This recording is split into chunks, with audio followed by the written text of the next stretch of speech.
How much should pop-up drink stands reserve for equipment replacement?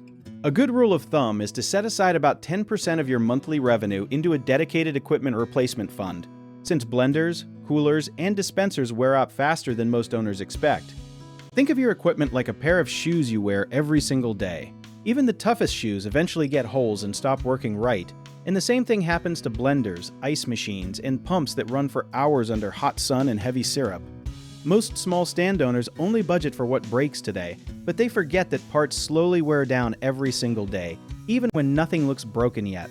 A trick that many experienced vendors use is tracking hours of use instead of just months, because a blender running 6 hours a day wears out much faster than one running 2 hours a day.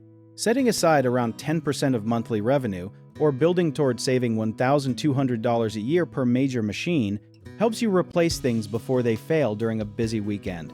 This way, when your $50 blender part or a $400 pump suddenly dies, you are not scrambling for cash or closing your stand for the day. One thing to really watch out for is humidity and heat damage, since motors overheat faster in direct sun, so keeping equipment shaded can quietly extend its life and save you money.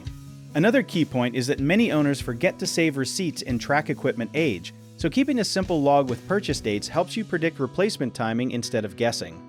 Lastly, cheap parts often fail faster, so spending a little more upfront on quality parts can lower your yearly replacement costs significantly. If you enjoyed this video, check out our online directories in the description below.